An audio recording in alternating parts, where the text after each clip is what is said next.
ang ginastos namin sa loob lamang ng 5 minuto, umabot lang naman ng 190,000. Masakit pero masarap. Alamin natin kung bakit.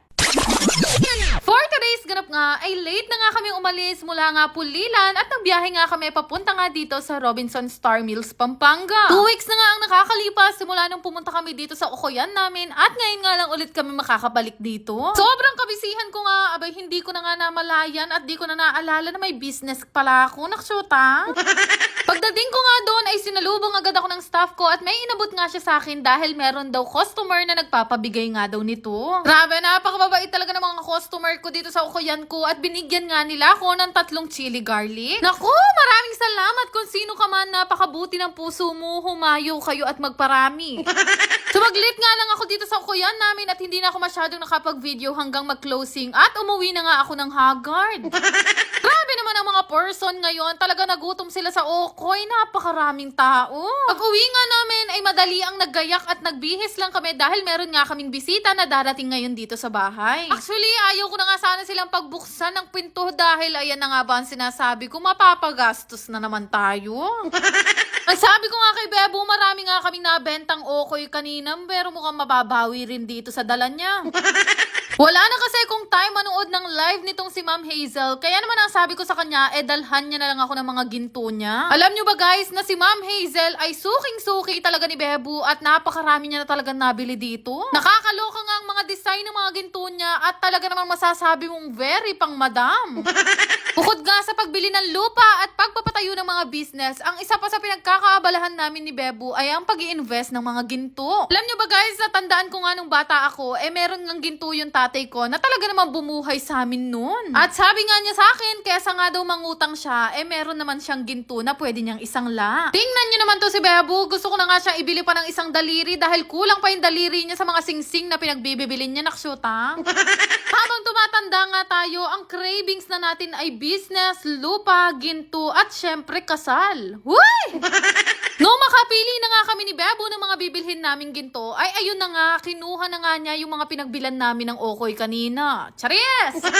Sobrang ganda nga nung shop na natagpuan namin ngayon dahil grabe talaga yung mga design niya at lahat talaga ng tinda niya ay mga brand new. At panigurado nga itatanong nyo kung anong shop ang pinagbibilan namin ni Bebo. Ito nga pala yung page nila kung saan din ako nanonood ng live sa Expression Jewelry Shop 2.0. Abay sabi ko nga sa inyo, dito na uubos ang oras ko kakamain kay Madam dahil ang gaganda ng mga gold niya at higit sa lahat quality at mga brand new. Kaya naman kahit medyo masakit talaga ang ginastos namin sa loob lamang ng 5 minutes, ang mahalaga ay napapakinabangan at nagiging investment pa nga namin to ni Bebo. Sabi ko nga kay Bebo, okay lang naman nilaw tayo, wag lang sa sakit, Diyos ko. Naparami nga rin yung pagbili namin ng gold ngayong araw at umabot nga ito ng 190,000. Abay, sobrang dami ko nang pinagbibibiling mga singsing pero yung singsing na ibibigay pa rin ni Bebo ang pinakahinihintay ko. Kaya naman kung gusto niyo rin mag-invest ng mga quality at mga murang ginto ay mag-message na rin kayo sa Expression Jewelry 2.0. At hindi lang yan dahil sobrang bait nga nung owner na to. Ang sabi nga niya sa akin, lahat daw na magpa-follow ng mga followers ko sa page nila ay pwede daw manalo ng 500 pesos. O diba bongga kayo? Basta i-comment nyo lang yung screenshot na nakapag-follow nga kayo sa kanila. Go!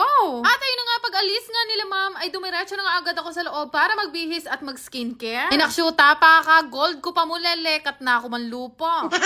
Sa sobrang dami kong ang ginagawa, pinagkakabisihan at nilulutong Okoy, tinitigiyawat ng Mengay Vloggeries nyo. Buti na lang talaga ay may pang-fresh nga akong iniinom na Necotayon para pag kinasal kami ni Bebo pati singit ko fresh. Charis! Feeling ko nga mas napupuyat pa nga ako dahil sa tagal ko nga mag-skincare. Pero syempre bago matulog, nagpapabango talaga ako gamit itong free siya ng Mystery Scent. Pag daw mabango ka, hindi ka lalapitan ng multo, lalo na 3 to 5 hours ang tinatagal ng amoy. Shake nyo muna yung bote bago nyo gamitin at fruity na floral ang atake mo dyan. Pero matutulog na ako ng kasarap ng problema ko. Wala nang mapaglagyan yung pera ko, naksyota. Ay, joke lang yun. Baka utangan nyo ako. Bago ang lahat, lahat, gusto ko lang i-share sa inyo itong pinaglilibangan kong laro na Diamond Game. Paalala lang, ito ay libangan lamang ng matatanda at mahigpit na ipinagbabawal sa mga bata. Napakadali lang mag-register at gumawa ng account dito. Ilalagay nyo lang naman ang inyong phone number, mag-create ng password at higit sa lahat, huwag nyong kakalimutan ang aking referral ID. Yan nga lang kadali at meron ka ng account dito sa Diamond Game at napakarami mong pwedeng pagpili ang laro dito. Pero syempre, bago ka maglaro, kakailanganin nyo muna mag-cash in. Kadepende nga sa inyo kung magkano yung gusto nyong i-cash in. Pwedeng 100 hanggang 50,000. After nyo mag-cash in, ay pwede na kayo mamili ng laro na gusto nyo laruin. Meron nga bagong laro dito na sinubukan ko nga laruin. Ito nga yung Super Ace. Ay grabe, nung una nga hindi ko pa talaga masyadong mag-gets, pero pipindot-pindot ka lang pala dito. Pwede ka na nga manalo ng sobrang laki. Pero hindi lang yan, meron pa nga akong isang larong natuklasan. Ito naman yung Fortune Gems na unang beses ko palang nilaro. Talaga naman napakalaki ng na-cash out ko. Nagulat nga ako, grabe, kasi pwede ka palang manalo ng ganito kabili sa laro na to. Kaya naman nung malaki-laki na yung napanalunan ko, naisipan ko na rin i-cash out. Madali lang din naman mag-cash out dito. Pindutin nyo lang yung withdraw na makikita nyo sa baba. Kaya kung gusto nyo rin subukan, ilalagay ko na lang yung link sa comment section. Yan lang naman. Salamat!